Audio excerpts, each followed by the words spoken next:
Herkese merhabalar, Lezzet Sistem'e hoş geldiniz.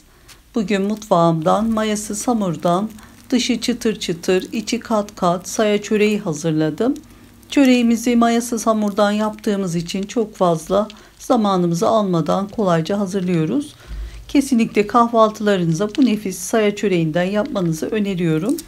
Malzeme listesini de açıklamalar kısmına yazıyorum. Oradan da bakabilirsiniz. Saya çöreğimizin yapımına geçiyoruz. Yoğurma kabına 2 su bardağı ılık süt, kullanmış olduğum bardak ölçüm 200 mililitredir. 2 yemek kaşığı yoğurt, 1 yemek kaşığı sirkeyi ekliyorum. Bir çırpıcıyla karıştırıyorum.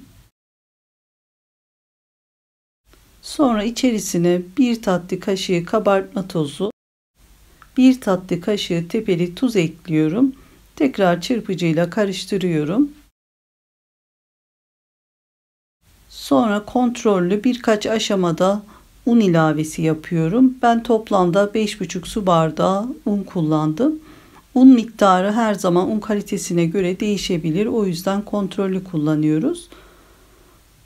Önce unun bir kısmını ekliyorum. Çırpıcıyla karıştırıyorum. Daha sonra çırpma telini bırakıyorum.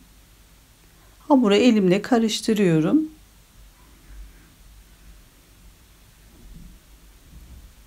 Kalan unu da ekliyorum. Yoğurarak hamuru toparlıyorum. Hamurumuz yumuşak bir hamur olacak. Yapışan hamuru biraz elimle un alıp toparladıktan sonra tezgah üzerine alıyorum. Az miktarda un serpip bir miktar daha yoğurdum.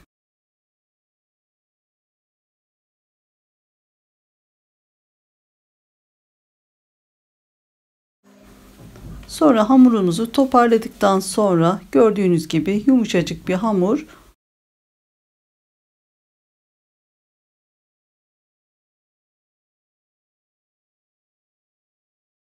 Yoğurmuş olduğumuz hamuru 10 eşit parçaya bölüyorum.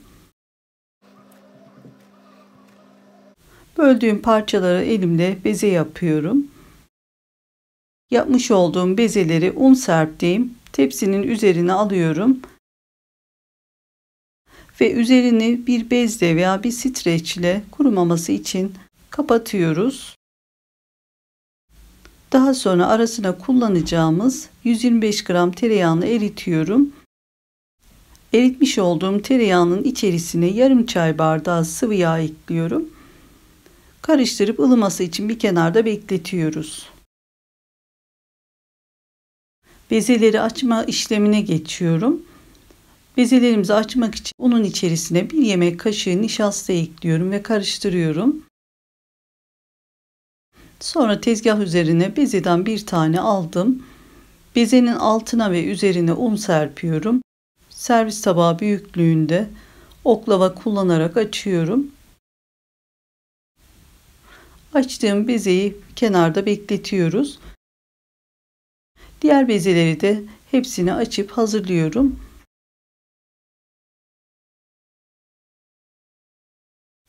Bütün bezelerimizin hepsini açtım, hazırladım. Yağlama işlemine geçiyorum.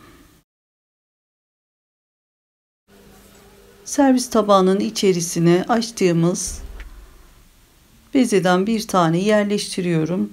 Üzerine 2-3 yemek kaşığı eritmiş olduğum tereyağından koyup her tarafına sürüyorum. Diğer açtığımız bezeyi de üzerine yerleştiriyorum. Tereyağından 2-3 yemek kaşığı kadar koyup her tarafına sürüyorum. Bu şekilde hepsinin aralarına yağ sürüp tamamlıyorum.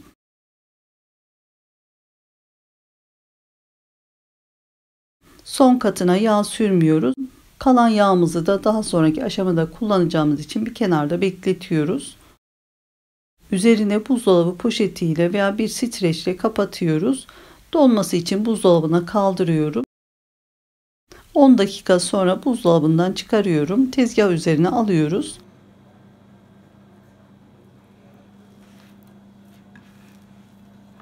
Önce elimle biraz genişletiyorum.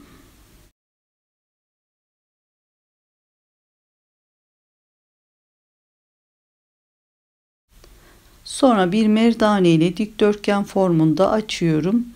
Hamurumuzu büyütüyoruz.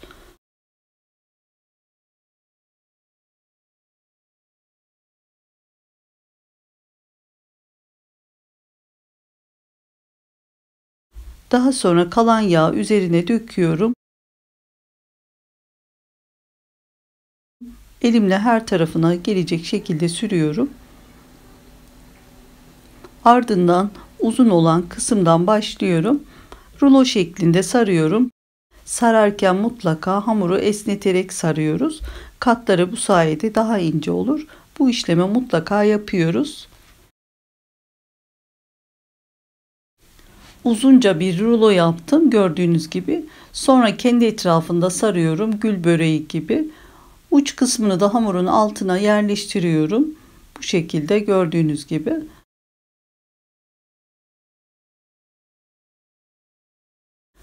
Sonra yağlı kağıt serdiğim tepsi üzerine alıyorum.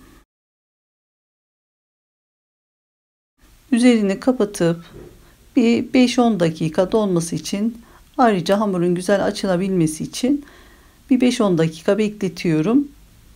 Dinlendirdikten sonra hamuru elimle pişireceğim tepsinin büyüklüğünde genişletiyorum.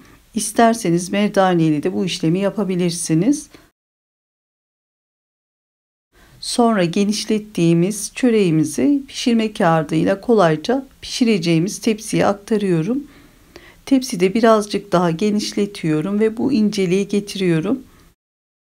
Çok ince olmayacak, çok da kalın olmayacak. Çöreğimizin üzerine sürmek için yumurtasını hazırlıyorum. Bir yumurta sarısına 1 yemek kaşığı süt ekleyip karıştırıyorum.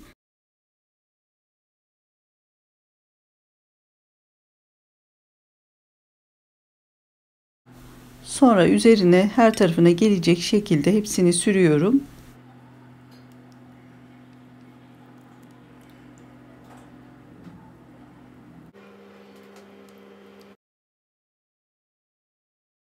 Daha sonra bir çatalla çöreğin üzerine şekil veriyoruz. İsterseniz üzerine çörek otu, susam da serpebilirsiniz. Çöreğimiz fırına vermek için hazır. Önceden ısınan 180-190 derece alt üst ayarda altı üzeri kızarana kadar pişiriyoruz. Çörek güzelce kızarmış. Fırından çıkarıyoruz.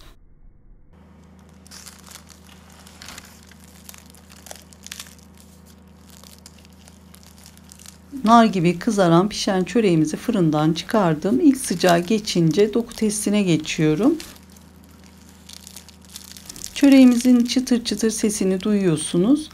Mayalanmasını beklemeden çok pratik bir şekilde çöreğimizi hazırladım. Çok lezzetli bir çörek. Mutlaka kahvaltılarınıza denemenizi öneriyorum. Ben sade olarak hazırladım. Arzu ederseniz peynirli veya kıymalı da yapabilirsiniz. Umarım sizler de bu güzel saya çöreğini dener beğenirsiniz. Deneyeceklere de şimdiden kolaylıklar diliyorum. Videomu buraya kadar izlediyseniz, beğendiyseniz beğeni ve yorumlarınızı bekliyorum. Henüz kanalıma abone değilseniz abone olarak bana destek verebilirsiniz. Videomu izleyen herkese çok teşekkür ediyorum. Başka tariflerde görüşmek üzere. Sevgiyle kalın. Allah'a emanet olun.